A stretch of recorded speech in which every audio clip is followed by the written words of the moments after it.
Desire unlist লেখিকা সাবিলা সাবি পর্ব ৩৩। সমুদ্রের সেই লোনা জল আর মৃত্যুর হিমশীতল আলিঙ্গন থেকে ফিরে আসার পর জ্যাভেনের ভেতরের অসুস্থ সত্তাটা যেন আরও কয়েক গুণ তেতে উঠেছে। সমুদ্রের উত্তাল ঢেউ যেমন তীরের বালুকা ভেলায় আছড়ে পড়ে চূর্ণ বিচূর্ণ হতে চায়, জাভিহানের দীর্ঘদিনের অবদমিত কামনার ঢেউগুলোও আজ তেমনি বাঁধ ভাঙার অপেক্ষায়। তার রক্তে আজ এক আদিম অস্থিরতা, যা কেবল এক শান্ত সমর্পণের খোঁজ করছে। পরের দিন রাত হতেই জাভিয়ান তানভিকে নিয়ে জিপে করে পাহাড়ের আরো গহীনে যাত্রা শুরু করলো। খাড়া পাহাড়ি পথ বেয়ে জিপ যখন উপরে উঠছিল, তানভি অবাক হয়ে লক্ষ্য করল রাস্তার প্রতিটি মোড়ে কালো পোশাকে অস্ত্রধারী কমান্ডোরা পাহারায় নিযুক্ত। তাদের পাথরের মতো নিস্পৃহ মুখ আর হাতের উদ্যত স্বয়ংক্রিয় অস্ত্র জানান দিচ্ছে, আজ এই পাহাড়ের চূড়ায় জাভিয়ানের অনুমতি ছাড়া এক বিন্দু বাতাসও প্রবেশের অধিকার রাখে না। তানভি ভয়ার্ত চোখে জাভিয়ানের দিকে তাকিয়ে ফিসফিস করে বলল, জাভিয়ান, আমরা কোথায় যাচ্ছি? এত গার্ড কেন? আমার খুব ভয় করছে। জাভিয়ান স্টিয়ারিংয়ে হাত রেখে অন্য হাতে তানভীর বরফ শীতল হাতটা শক্ত করে আঁকড়ে ধরল। ওর ঠোঁটে সেই চিরচেনা আত্মবিশ্বাসী আর রহস্যময় হাসি।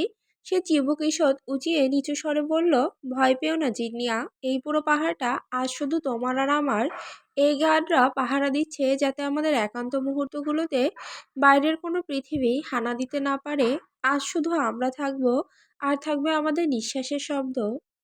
পাহাড়ের একদম খাড়া ঢালে শেষ প্রান্তে এসে জিপটি থামলো, যেখানে নীল আকাশ যেন পাহাড়ের বুকে মাথা ঠেকিয়ে ঘুমিয়ে আছে। চারিদিকে জাকারান্দা ফুলের হালকা মাদকাময় সুবাস আর চাঁদের আলোর মায়াবী আভা। একটি বিশাল প্রাচীন বৃক্ষের শক্তিশালী মগডাল থেকে ঝোলানো হয়েছে এক শুভ্র মখমলের বিশাল লাক্সারি সুইং বেড বা ঝুলন্ত বিছানা, যাকে হ্যামক বলা হয়।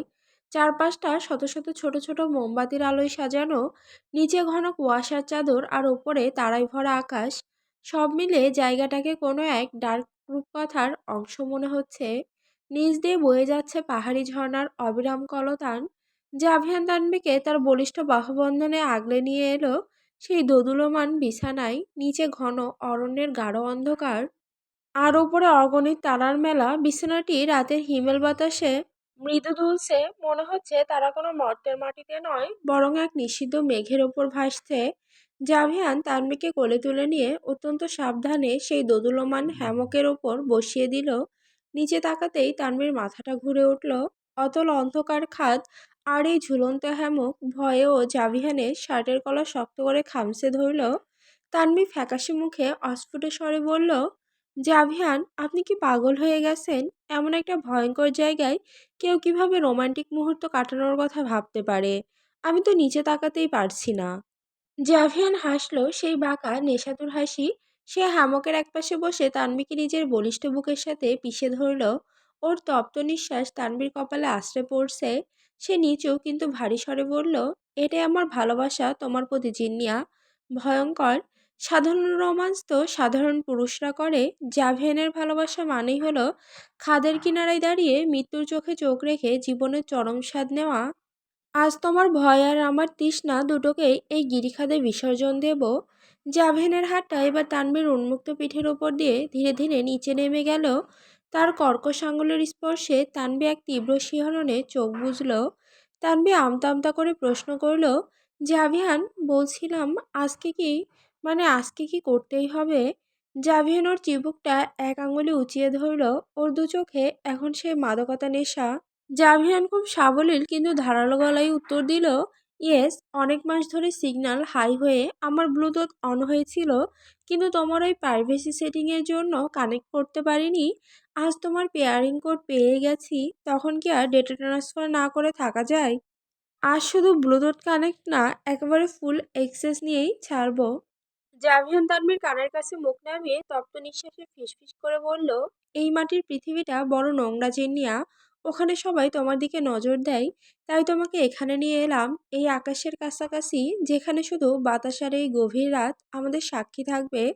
পাহাড়ের খাড়া ঢালে ঝুলন্ত হ্যামাকটা বাতাসের তোড়ে একবার খাদের দিকে এগিয়ে যাচ্ছে, পরক্ষণেই ফিরে আসতে বটগাছের কাণ্ডের দিকে।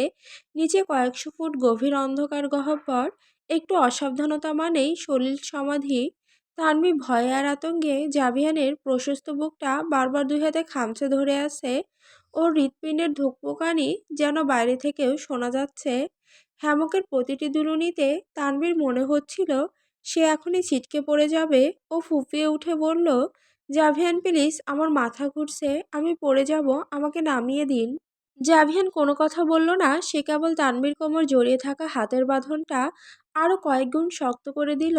ওর বলিষ্ঠ হাতের সেই কর্কশ স্পর্শে তানভী এক মুহূর্তের জন্য স্থির হয়ে গেল। জাভিয়ান ওর চিবুকটা উঁচিয়ে ধরে সরাসরি ওর চোখের গভীরে তাকালো।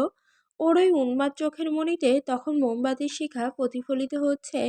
জাভিয়ান ফিসফিস করে বলল, আমার চোখের দিকে তাকাও জিনিয়া, নিচের অন্ধকারের দিকে নয়, আমার এই চোখের ভেতরের আগুনের দিকে তাকাও। আমি থাকতে এই পাহাড়ের সাধ্য নেই তোমাকে আমার বুক থেকে কেড়ে নেয়।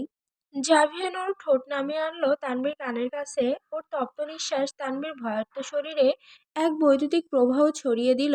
জাভিয়ানের হাতটা এবার তানভীর পিঠের অনাবৃত অংশ দিয়ে ধীরে ধীরে উপরের দিকে উঠতে লাগলো। ওর কর্কশ আঙুলগুলো যখন তানভীর মেরুদণ্ডের প্রতিটি হাড় ছুঁয়ে যাচ্ছিল, তানভীর ভয়ের কথা ভুলে গিয়ে এক অদ্ভুত আবেশে চোখ বুজল। জাভিয়ান তানভীর ঘাড়ের সেই স্পর্শকাতর ভাঁজে নিজের ঠোঁট ডুবিয়ে দিয়ে এক প্রকার নিষ্ঠুর আচ্ছাদনে মত্ত হলো। ওর দন্তের সামান্য চাপে তানভী যন্ত্রণায় আর এক অদম্য সুখে ডুকরে উঠল। ধীরে ধীরে হ্যামকের সেই বিপজ্জনক দুলুনি তানভীর কাছে আরো আতঙ্ক মনে হলো না, বরং মনে হতে লাগলো এই দুলুনিটাই বুঝি ওদের মিলনের একমাত্র ছন্দ। জাভিয়ান এক ঝটকায় তানভীর কাঁধের ওপর থেকে জামার কাপড়টা সামান্য সরিয়ে দিতেই ওর শ্বেতশুভ্র কাঁধ উন্মুক্ত হয়ে পড়ল। জাভিয়ান সেখানে নিজের ঠোঁটের গভীর সিলমোহর এঁকে দিয়ে ভারী গলায় বলল, ভয় লাগছে এখনো, নাকি আমার এই ছোঁয়ায় তোমার ভেতরের ভয়গুলো আমার তৃষ্ণায় পুড়ে ছাই হয়ে যাচ্ছে? তানভি এখন পুরোপুরি আচ্ছন্ন। ওর হাত দুটো জ্যাভিনের চুলের ভেতরে বিলি কাটছে। সে অবচেতনভাবেই নিজেকে জ্যাভিয়ানের শরীরের সাথে আরো নিবিড়ভাবে মিশিয়ে দিতে চাইল। জাভিয়ান তানভিকে বিছানার মাঝখানে শুয়ে দিল। জাভিয়ান তার পেশিবহুল শরীরে সবটুকু ওজন নিয়ে তানভীর উপর ঝুঁকে পড়ল। নিচে ঝর্ণার গর্জন আর ওপরে পাতার মর্মর ধ্বনি তাদের দ্রুততর হৃদস্পন্দনের সাথে মিলেমিশে একাকার হয়ে যাচ্ছে। বাতাসের প্রতিটি ঝাপটায় হ্যামকটি দুলছে, যা তাদের এই সান্নিধ্যের প্রতিটি মুহূর্তকে আরো বেশি অনিশ্চিত আর রোমাঞ্চকর করে তুলছে।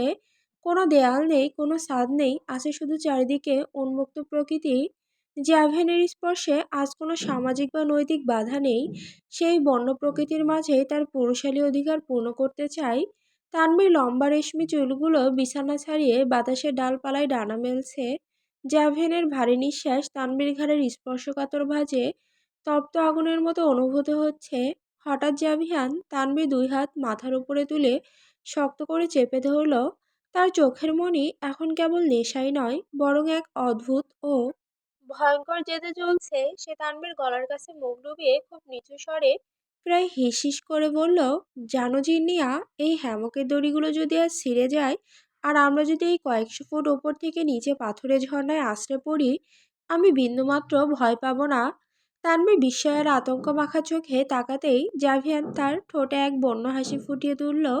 সে তার এক হাত দিয়ে তানভীর গলা আলতো করে পেঁচিয়ে ধরল। সেই স্পর্শে ভালোবাসা নাকি নিগ্রহ লুকানো ছিল তা বোঝা দায়। জাভিয়ান কর্কশ স্বরে বলল, আমি চাই আমরা ওভাবেই মরি, একদম একসাথে, যাতে নিচে পড়ার পর আমাদের হাড়গোড়গুলো একে অপরের সাথে এমনভাবে মিশে যায় যে কোনো ফরেন্সিক ডাক্তারও যেন আমাদের আলাদা করতে না পারে, কেউ যেন কোনোদিন বলতে না পারে কোনটা জাভিয়ান আর কোনটা তার জিন্নিয়া। জাভিয়ানের এই ভয়াবহ আর সর্বগ্রাসী রোমান্টিসিজম তানভীর মেরুদণ্ড দিয়ে এক শীতল স্রোত বইয়ে দিল। জাভিয়ান আর এক মুহূর্তের বিরতি দিল না। সে তার ঠোঁট ডুবিয়ে দিল তানভীর গলার নরম ভাঁজে। পাহাড়ের সেই খাড়া ঢালে ঝুলন্ত হ্যামকটি এখন এক রণক্ষেত্রে পরিণত হয়েছে। জ্যাভেনের পৈশাসিক ঠোঁট দুটো তানভীর গলার প্রতিটি খাঁজে আর ঘাড়ের স্পর্শকাতর ভাঁজে ক্ষুধার্ত বাঘের মতো বিচরণ করছে। জ্যাভেনের সদ্য সেভ করা গালের ঘর্ষণ আর ওর ঠোঁটের তপ্ত ছোঁয়ায় তানভীর সারা শরীরে এক তীব্র সুরসুরি আর শিহরণের ঢেউ খেলে যাচ্ছে। তানভী নিজেকে সামলাতে না পেরে জ্যাভেনের আলিঙ্গনের মধ্যেই হাঁসফাঁস করতে লাগলো। সুরসুরির চোটে ও অবচেতনভাবে শরীরটা মোচড় দিয়ে এদিক ওদিক নড়াচড়া করতে শুরু করলো। কিন্তু এই নড়াচড়াকে হ্যামকটা ভারসাম্য হারিয়ে খাদের দিকে বিপজ্জনকভাবে হেলে পড়ছে। জ্যাভলিনের মাথাটা এখন পুরোপুরি বিগড়ে গেছে। ওর রক্তে এখন কেবল তৃষ্ণার আধিপত্যের নেশা। তানবীর এই ছটফটানি ওর সেই বুনো ছন্দকে নষ্ট করে দিচ্ছে। জ্যাভলিন হঠাৎ করেই থেমে গেল। ওর চোখের মণিতে তখন এক হিংস্র শীতলতা। সে এক হাত দিয়ে তানবীর দুই হাত শক্ত করে মাথার উপরে চেপে ধরল, আর অন্য হাতে কোমর থেকে নিজের সেই চকচকে ধারালো ছুরিটা বের করলো। তানভি আতঙ্কে পাথর হয়ে গেল। জ্যাভিয়ান কোনো কথা না বলে এক ঝটকায় হ্যামকের চারটে দড়ির মধ্যে একটি দড়ির অর্ধেকটা কেটে দিল। হ্যামকটা একপাশে কাত হয়ে ঝুলে পড়ল। তানভি চিৎকার দিয়ে উঠতে গেলে জাভিয়ান ওর মুখটা নিজের হাত দিয়ে চেপে ধরল। ওর কানের কাছে মুখ নিয়ে বরফ শীতল গলায় জাভিয়ান গর্জে উঠল, অনেক হয়েছে জিনিয়া, এবার স্থির হও। আমার এই তৃষ্ণার মাঝে তোমার ওই সুরসুরির অজুহাতে নড়াচড়া করাটা আমি আর সহ্য করছি না। একবার দড়িটা কেটেছি, এটা জাস্ট একটা ওয়ার্নিং। আরেকবার যদি নড়াচড়া করেছো বা আমাকে বাধা দেওয়ার চেষ্টা করেছো, অন্য পাশে দড়িটাও আমি কেটে দেব। তখন আমরা দুজন সরাসরি এই গিরিখাদের তলায় গিয়ে আমাদের বাসর শেষ করব। তুমি কি সেটা চাও? তানভীর চোখ দুটো ভয়ে কোটর থেকে বেরিয়ে আসার উপক্রম। জাভিয়ানের এই উন্মাদনা ওর কল্পনার বাইরে। সে বুঝতে পারল জাভিয়ান এখন কোনো সাধারণ মানুষ নয়। ও একটা পৈশাচিক সত্তা, যে নিজের শিকারকে পূর্ণরূপে পাওয়ার জন্য মৃত্যুকে আলিঙ্গন করতে দ্বিধা করছে না। জাভিয়ান ছুরিটা হ্যামকের ওপর গেঁথে রেখে আবার তানভীর ওপর ঝুঁকে পড়ল। এবার আর কোনো বাধা নেই। তানভী মূর্তির মতো স্থির হয়ে পড়ে রইল। কেবল ওর তপ্ত নিঃশ্বাসগুলো জাভিয়ানের বুকে আছড়ে পড়ছে। জাভিয়ান ওর ঠোঁট দুটোকে আবার নিজের শাসনের নিচে পিস্ট করতে শুরু করলো। হ্যামকটা এখন তিনটে মাত্র দড়ির ওপর কোনো মতে ঝুলে আছে, আর তার নিচে অতল মৃত্যু। কিন্তু জাভিনের কাছে এখন এই মৃত্যুর চেয়েও তানভীর শরীরের ঘ্রাণ অনেক বেশি গুরুত্বপূর্ণ। জাভিয়ান তানভীর কানের লতিতে কামড় বসিয়ে ফিসফিস করে বলল, বি গুড, শুধু আমাকে অনুভব করো। হ্যামকটি তখন বাতাসের ঝাপটায় আর জাভিয়ানের আদিম ছন্দে উন্মত্তের মতো দুলছে। জাভিয়ানের প্রতিটি মুভমেন্ট ছিল এতটাই শক্তিশালী আর বন্য যে তানভীর মনে হচ্ছিল সে কোনো বিশাল ঘূর্ণিঝড়ের কবলে পড়েছে। শরীরের সেই তীব্র দহন আর হ্যামকের নিচে অতল খাদের ভয়, দুটো মিলে তানভীর সহ্য ক্ষমতা ছাড়িয়ে গেল। সে আর নিজেকে ধরে রাখতে পারল না। জাভিয়ানের কাঁধে মুখ গুজে ডুকরে কেঁদে উঠল। সেই কান্নার শব্দ জাভিয়ানের কানে পৌঁছাতেই ওর ভেতরের পৈশাচিক সত্তাটা এক মুহূর্তের জন্য থমকে দাঁড়ালো। কিন্তু পরক্ষণেই ওর চোখের মণি দুটো রাগে আর উত্তেজনায় টকটকে লাল হয়ে উঠল। জাভিয়ানের কান্না সহ্য করতে পারে না, বিশেষ করে তার মিলনের এই চরম মুহূর্তে। জিনিয়ার চোখের জল তার মস্তিষ্কের শিরা উপশিরায় বিষাক্ত মাদকতা ছড়িয়ে দেয়। সে এক ঝটকায় তানভীর চিবুকটা উঁচিয়ে ধরল। ওর আঙুলের চাপে তানভীর চোয়ালটা প্রায় জমে যাওয়ার উপক্রম। জাভিয়ান হিস করে কর্কশ গলায় গর্জে উঠল, কান্না বন্ধ করো তানভি। এই মুহূর্তে তোমার চোখে জল আমার সহ্য হচ্ছে না। আমি কি তোমাকে সুখ দিচ্ছি না, নাকি কষ্ট দিচ্ছি?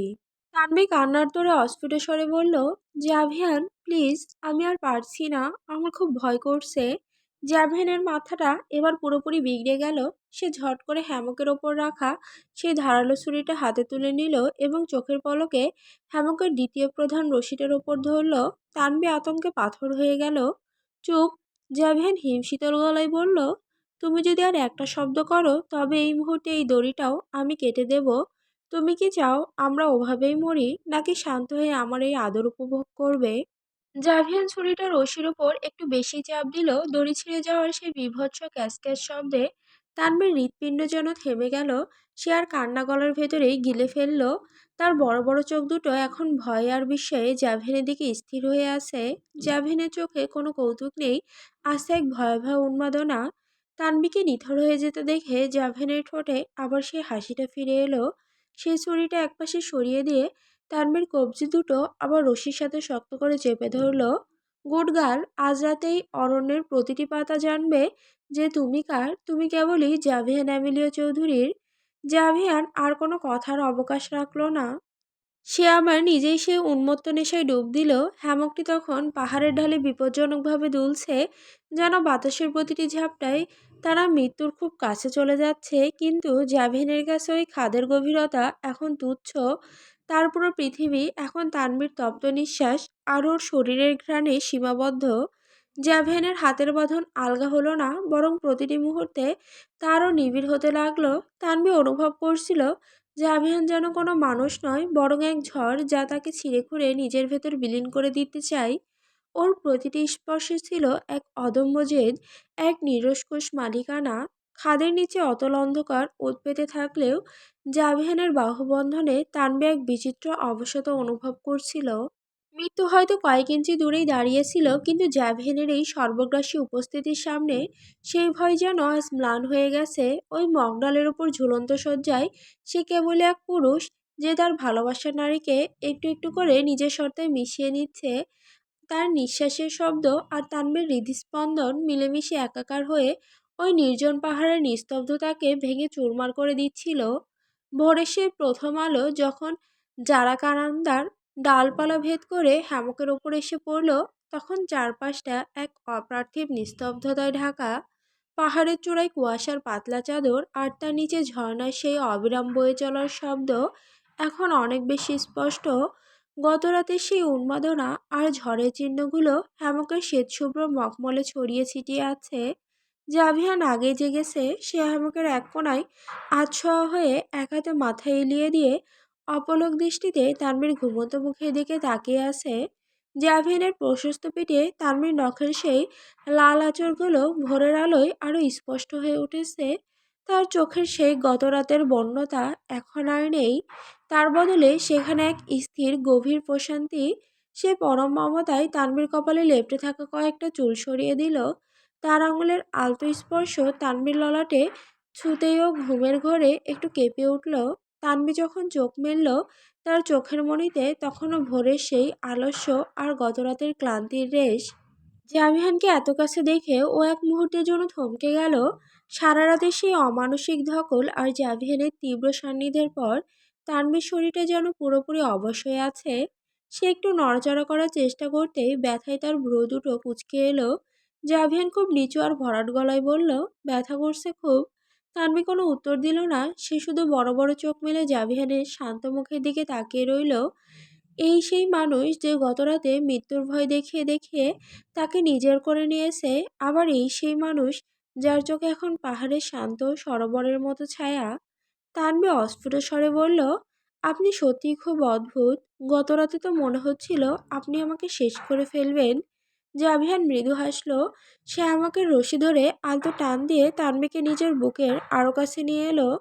তানভীর কপাল নিজের চিবুকে ঠেকিয়ে সে খুব গম্ভীর স্বরে বলল, তৃপ্তি শব্দটা আমার জন্য নয় জিনিয়া। তোমাকে যতবার কাছে পাই আমার ভয় আরো বাড়ে। মনে হয় এই বুঝি তুমি আমার থেকে দূরে সরে গেলে। এই অরণ্য, এই বাতাস, সবাই যেন তোমাকে আমার থেকে চুরি করতে চাই। তাই ভাবছি তোমাকে এখান থেকে আর নামাবই না। এই আকাশের কাছাকাছি কোনো এক জায়গায় তোমাকে সারা জীবনের জন্য বন্দি করে রাখবো। তানভী জাভিয়ানের বুকের ধুকপুকানি শুনতে পাচ্ছিল। জাভিয়ানের এই ভয়াবহ পজিটিভ কথাবার্তা এখন আর তাকে আগের মতো আতঙ্কিত করছে না, বরং এক বিচিত্র আশ্রয়ের অনুভূতি দিচ্ছে। সে বুঝতে পারল এই পুরুষের ভালোবাসার ধরনটাও এমন উন্মত্ত, একগুঁয়ে এবং সর্বগ্রাসী। জাভিয়ান তানভীর কপালে এক দীর্ঘ চুমুকে তাকে নিজের বলিষ্ঠ বাহু ধরে জাপটে ধরল। পাহাড়ের চূড়ায় তখন সূর্য উঠছে, আর সেই আলোয় ধুয়ে যাচ্ছে এক অসমাপ্ত গল্পের নতুন এক অধ্যায়। তানভী হঠাৎ মাথা তুলে জাভিয়ানের সুন্দর আর শান্ত মুখটার দিকে অদ্ভুত এক কৌতূহলী দৃষ্টিতে তাকালো। তার মনে অনেকক্ষণ ধরে একটা খটকা ঘুরপাক খাচ্ছিল। তানভী একটু আমতা আমতা করে নিচু স্বরে বলল, জাভিয়ান, একটা কথা বলবো, রাগ করবেন না তো? জাভিয়ান ভ্রু কুঁচকে তাকালো। তার ঠোঁটের কোণে একটা রহস্যময় হাসি ফুটে উঠল। সে তানভীর কোমরে নিজের হাতের বাঁধন আরো শক্ত করে টেনে নিয়ে বলল, বলো জিনিয়া, আজ তোমার সব আবদার মঞ্জুর? তানভী সরাসরি জাভিয়ানের চোখের দিকে তাকিয়ে খুব সহজ গলায় প্রশ্ন করল, না মানে, আপনার মা আপনাকে ছোটবেলায় আসলে কি খাইয়ে বড় করেছে? জাভিয়ান হঠাৎ এমন প্রশ্ন থতমত খেয়ে গেল। সে অবাক হয়ে তাকিয়ে রইল। তানভী থামল না। সে বলতে লাগলো, মানুষের তো একটা পাওয়ারের সীমা থাকে, একটা ক্লান্তি থাকে, কিন্তু আপনার তো মনে হয় ক্লান্তি বলতে কিছু নেই। পুরোটা সময় যেভাবে, মানে একজন স্বাভাবিক মানুষ কি এতক্ষণ ধরে অবিরাম এভাবে পারে?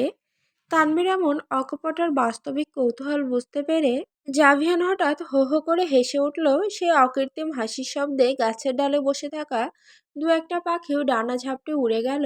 জাভিয়ান হাসতে হাসতেই তানভীর কপালে নিজের কপাল ঠেকিয়ে খুব গম্ভীর অথচ মাদকতায় ভরা গলায় বলল, এটা কোনো ডায়েট বা স্পেশাল খাবারের ফল নয় জিনিয়া। এটাকে বলে গড গিফটেড স্ট্যামিনা। আর এই বিশেষ ক্ষমতাটা সৃষ্টিকর্তা কেবল আমার জন্যই দিয়েছে। আর আমি সেটা শুধুমাত্র তোমার জন্য বরাদ্দ করে রেখেছিলাম।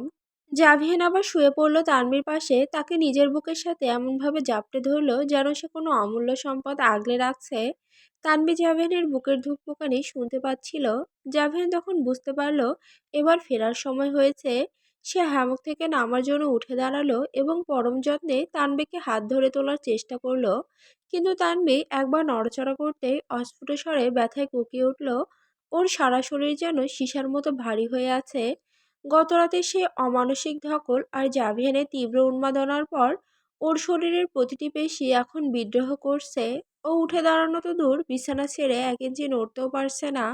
ওর পা দুটো যেন আর নিজের নিয়ন্ত্রণে নেই। পুরো শরীরটা এক অদ্ভুত অবসতায় ভেঙে পড়ছে। তানভী অসহায় চোখে জাভিয়ানের দিকে তাকিয়ে খুব নিচু স্বরে বলল, জাভিয়ান, আমি বোধহয় উঠতে পারবো না। আমার পা দুটো একদম অবশ হয়ে আছে, একটু শক্তি পাচ্ছি না। জাভেনের ঠোঁটে এক মায়াবী কিন্তু গর্বিত হাসি ফুটে উঠল। সে জানতো এমনটাই হবে। সে কোনো কথা না বলে সরাসরি নিচু হয়ে তানভীকে আলতো করে পাজগোলা করে তুলে নিল। হ্যামকটি ওদের ভারে সামান্য দুলে উঠল। তানভী আবেশে আর ক্লান্তিতে জাভেনের চওড়া কাঁধে মাথা এলিয়ে দিল।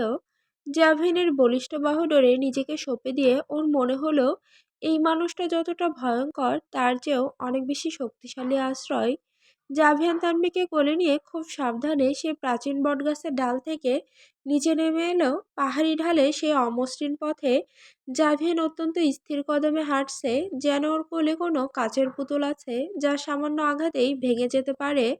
পাহাড়ি পথের ধারে সারি বেঁধে দাঁড়িয়ে থাকা সশস্ত্র গার্ডরা যখন দেখলো তাদের দুর্ধর্ষ বসের কোলে নিথর এবং বিধ্বস্ত অবস্থায় তানভী, তারা বিস্ময় চেপে সম্মানে মাথা নিচু করলো। জাভিয়ান কারোর দিকে এক পলকও তাকালো না। তারা পুরো মনোযোগ এখন তার বাহুবন্দি ওই রমণীর ওপর, যে গতরাতের ঝড়ে পরিশ্রান্ত হয়ে কাচের পুতুলের মতো এলিয়ে আছে। জাভিয়ান জিপের কাছে পৌঁছে অত্যন্ত সতর্কতার সাথে তানভীকে ড্রাইভিং সিটের পাশের সামনের সিটে বসিয়ে দিল। পাহাড়ের হিমেল বাতাস তানভীর শরীরে লাগতেই সে সামান্য কুঁকড়ে গেল। জাভিয়ান তড়িৎ গতিতে নিজের গা থেকে দামি ব্লেজারটা খুলে পরম মমতায় তানভীর কাঁধের ওপর জড়িয়ে দিল। ব্লেজারের ওম আর জাভিয়ানের শরীরের পরিচিত ঘ্রাণে তানভী এক মুহূর্তের জন্য স্বস্তি খুঁজে পেল। জাভিয়ান ড্রাইভিং সিটে বসে জিপটা স্টার্ট দিল। তানভী আধবোজা চোখে দেখলো গার্ডরা তখনও মাথা নিচু করে দাঁড়িয়ে আছে। সে অতি ক্ষীণস্বরে বলল, সবাই দেখছিল জাভিয়ান, আপনার কি একটু লজ্জা লাগে না এভাবে আমাকে কোলে নিতে? জাভিয়ান জিপের গিয়ার বদলে পাশের আয়নায় তানভীর ক্লান্ত অথচ স্নিগ্ধ মুখের দিকে তাকালো। ওর ঠোঁটের কোণে এক চিলতে বিজয়ী হাসি। সে গম্ভীর কিন্তু ভরাট গলায় বলল, লজ্জা দুর্বলদের ভূষণ তানভী। আর এই পাহাড়ের প্রতিটি ধূলিকণা জানে যে তুমি এখন একমাত্র আমার। তোমাকে আগলে রাখা বা বহন করাটা আমার অধিকার। আর সেই অধিকারে লজ্জার কোনো ঠাঁই নেই। এখন ওই ব্লেজারটা ভালো করে জড়িয়ে নিয়ে চুপচাপ ঘুমাও, অনেকটা পথ বাকি। জিপটা যখন পাহাড়ি আঁকাবাঁকা পথ ধরে নিচে নামতে শুরু করলো, তানভী অনুভব করলো জাভিয়ানের এই প্রশস্ত শাসন আর তীব্র ভালোবাসার মাঝে কোনো এক অদ্ভুত জাদুবল আছে। ব্লেজারের উষ্ণতায় তার সব ভয় আর জড়তা এক গম্ভীর প্রশান্তিতে রূপ নিল। এদিকে ফারহান যখন ড্রয়িং রুমে এসে দাঁড়ালো তখন বাইরের আকাশটা ঘোলাটে হয়ে আছে। লুসিয়া জানালার ধারে দাঁড়িয়েছিল এক স্থির চিত্রপটের মতোই। ফারহানের পায়ের শব্দ পেতে সে বিদ্যুৎ বেগে ঘুরে দাঁড়ালো। ওর চোখের কোণটা রক্তবর্ণ হয়ে আছে বোঝাই যাচ্ছে। সারা রাত এক ফোঁটা ঘুম ওর চোখে নামেনি। ফারহানকে দরজায় পাসপোর্ট আর ব্যাগ হাতে দাঁড়িয়ে থাকতে দেখে লুসিয়ার ভেতরে সবটুকু বাঁধ ভেঙে গেল। সে হিতাহিত জ্ঞান হারিয়ে ফারহানের বুকের ওপর আছড়ে পড়ল। ওর দুই হাত ফারহানের গলার পেছনে লোহার শিকলের মতো শক্ত করে পেঁচিয়ে ধরল। লুসিয়ার শরীরের প্রতিটি কম্পন ফারহান অনুভব করছিল। লুসিয়া ওর শার্টের কলারটা খামচে ধরে কণ্ঠরুদ্ধে বলতে শুরু করলো, ফারহান, তুমি সত্যি চলে যাবে? একবারও কি মনে হচ্ছে না যে এই মেক্সিকোই আমি তোমাকে ছাড়া কিভাবে থাকবো? আমাকে সাথে নিয়ে চলো, নয়তো এখানেই থেকে যাও ফারহান। আমি তোমার সব শর্ত মেনে নেব, শুধু আমাকে এভাবে ফেলে যেও না। ফারহান স্থির হয়ে দাঁড়িয়ে রইল। ওর হাত দুটো কয়েকবার কেঁপে উঠল লুসিয়াকে জাপটে ধরার জন্য, কিন্তু সে নিজেকে পাথর করে রাখলো। খুব নিচু আর ভরাট গলায় ফারহান শুধু বলল, লুসিয়া নিজেকে সামলাও, আমার সময় হয়ে গেছে ফ্লাইটের। লুসিয়া মাথা তুলে ফারহানের চোখের দিকে তাকালো। সেই চোখে তখন এক চরম আকুতি আর হারানোর তীব্র যন্ত্রণা। লুসিয়া এক হাতে ফারহানের গালটা আলতো করে ছুঁলো। ওর তপ্ত নিঃশ্বাস ফারহানের ঠোঁটে আছড়ে পড়ছে। সে ফারহানের ওই পাষাণ হৃদয়ে শেষ বিন্দুটা জয় করতে চাইল। নিজের চোখ দুটো বুজে সে ফারহানের ঠোঁটের খুব কাছে মুখ নিয়ে এলো। চেয়েছিল শেষবারের মতো ফারহানকে একটা চুম্বনে বেঁধে ফেলতে। লুসিয়া যখন ফারহানকে চুম্বন করতে উদ্যত হলো, ঠিক তখনই ফারহান এক হাত দিয়ে লুসিয়ার ঠোঁটের উপর রেখে থামিয়ে দিল। তারপর খুব দৃঢ়ভাবে ওকে নিজের থেকে সরিয়ে দিল। সে এক কদম পিছিয়ে গিয়ে লুসিয়ার আলিঙ্গন থেকে নিজেকে মুক্ত করে নিল। লুসিয়া অপমানে আর এক বুক হাহাকার নিয়ে স্তব্ধ হয়ে গেল। তার চোখ বেয়ে টপ টপ করে জল গড়িয়ে পড়ল। সে ভাঙা গলায় প্রশ্ন করল, কেন ফারহান, আমাকে কি তোমার একটু ছুতে ইচ্ছে করে না? ফারহান জানালা দিকে মুখ ফিরিয়ে নিল। ও চায় না লুসিয়া ওর চোখের কোণের দুর্বলতাটা দেখুক। একটা দীর্ঘশ্বাস ফেলে ফারহান ধরা গলায় বলল, লুসিয়া, আমি নিজেকে নিয়ন্ত্রণ করছি। আর যদি আমি একবার তোমার এই আদরে ধরা দেই, তবে আমি আর এই মেক্সিকো ছেড়ে যেতে পারবো না। আর আমার ফেরাটা এখন খুব দরকার। কিছু জেদ, কিছু হিসেব এখনো বাকি লুসিয়া। ভালোবাসা মাঝে মাঝে মানুষকে বড্ড দুর্বল করে দেয়, আর এই মুহূর্তে আমি দুর্বল হতে চাইছি না। ফারহান পকেট থেকে তার প্রিয় বাইকের চাবিটা বের করে সামনের টেবিলে রাখলো। লুসিয়ার দিকে তাকিয়ে শান্ত স্বরে বলল, আমার বাইকটা তোমার কাছে রেখে যাচ্ছি, এটা আগলে রেখো। লুসিয়া অবাক হয়ে বলল, বাইক? কিন্তু তুমি এয়ারপোর্টে যাবে কিভাবে? চল একসাথে বাইকে করে দুজনে এয়ারপোর্টে যাই। ফারহান মাথা নাড়ল। ওর চোখে এক রহস্যময় ছায়া। না লুসিয়া, তুমি এয়ারপোর্টে যাবে না। বাইরে গাড়ি আমার জন্য অপেক্ষা করছে, আমি ওটাতেই যাব। লুসিয়া কিছু বলতে চাইল, কিন্তু ফারহান আর এক মুহূর্ত সেখানে দাঁড়ালো না। ব্যাগটা তুলে নিয়ে সে দ্রুত পায়ে দরজার দিকে এগিয়ে গেল। বাইরে দাঁড়িয়ে থাকা কালো রঙের গাড়িটিতে উঠে বসার সময় ফারহান একবারও পেছনে ফিরে তাকালো না। পেছন থেকে লুসিয়া চিৎকার করে উঠল, ফারহান, তুমি ফিরে আসবে তো? আমি জানি তুমি ফিরে আসবে। গাড়িটা স্টার্ট দিয়ে ধুলো উড়িয়ে দৃষ্টির আড়ালে চলে গেল। লুসিয়া একা দাঁড়িয়ে রইল সেই নিঝুম ফ্ল্যাটে, যেখানে টেবিলের ওপর পড়ে আছে ফারহানের প্রিয় বাইকের চাবিটা। ফারহান কেন তাকে এয়ারপোর্টে নিল না, সেই রহস্য মেক্সিকোর বাতাসে জমাট বেঁধে রইল। ফারহানের গাড়িটি এয়ারপোর্টের ভিআইপি গেটে না গিয়ে সোজা চলে গেল একদম শেষ প্রান্তে, যেখানে সাধারণের প্রবেশ কঠোরভাবে নিষিদ্ধ। সেখানে একটি বিশাল কার্গো বিমানের সামনে কালো স্যুট পরা কয়েকজন লোক পাথরের মতো নিথর হয়ে দাঁড়িয়েছিল। ফারহান গাড়ি থেকে নামতেই তাদের মধ্যে একজন, যাকে মেক্সিকোর আন্ডারওয়ার্ল্ডে ওপর মহলের বিশ্বস্ত লোক বলে সবাই চেনে, ধীর পায়ে ফারহানের দিকে এগিয়ে এলো। ফারহান ব্যাগটা কাঁধে ঝুলিয়ে ক্লান্ত অথচ সজাগ দৃষ্টিতে লোকটির সামনে দাঁড়ালো। লোকটি নিচু স্বরে বলল, সব গুছিয়ে নেওয়া হয়েছে ফারহান। বস সানচেজ তোমার কাজে খুশি। শিপমেন্টগুলো অলরেডি রওনা হয়ে গেছে। ড্রাগস আর অস্ত্রের এই বিশাল লট যদি ঠিকঠাক পৌঁছায়, তবে বাংলাদেশের বাজার আমাদের হাতের মুঠোয় চলে আসবে। ফারহান একটি শীতল হাসি হাসলো। সে নিজে ডন নয়, কিন্তু মেক্সিকোর এই প্রভাবশালী সিন্ডিকেটের সবচেয়ে ধারালো অস্ত্র সেই। ফারহান খুব ঠান্ডা গলায় বলল, বসকে বলো ফারহান কখনো ভুল করে না। মাঝ সমুদ্রে কোস্টগার্ডের সাথে সব রফা দফা হয়ে গেছে। কন্টেনারগুলো একদম নিরাপদে বন্দরে গিয়ে ভিড়বে। লোকটি ফারহানের দিকে একটি এনক্রিপ্টেড ফোন এগিয়ে দিয়ে বলল, বসের শেষ মেসেজ। বাংলাদেশে পৌঁছানোর পর পরবর্তী নির্দেশের অপেক্ষা করবে। আর মনে রেখো, এই চালানোর খবর যেন বাতাসের আগে কেউ না পায়। ফারহান ফোনটা পকেটে রেখে রানওয়ের দিকে তাকালো। সে লুসিয়াকে সাথে আনেনি তার এই বীভৎস অন্ধকার পরিচয়টা এখন আড়াল করতে।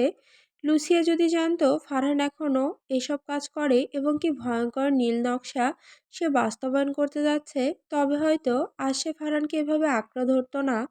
ফারহান চায় লুসিয়া তাকে শুধু একজন সাধারণ প্রেমিক হিসেবেই মনে রাখুক, অপরাধ জগতের কোনো খুঁটি হিসেবে নয়। বিমানের সিঁড়িতে ওঠার সময় ফারহান একবার পেছনে তাকালো। দূর থেকে মেক্সিকোর ধোঁয়াটে আকাশটা দেখা যাচ্ছে।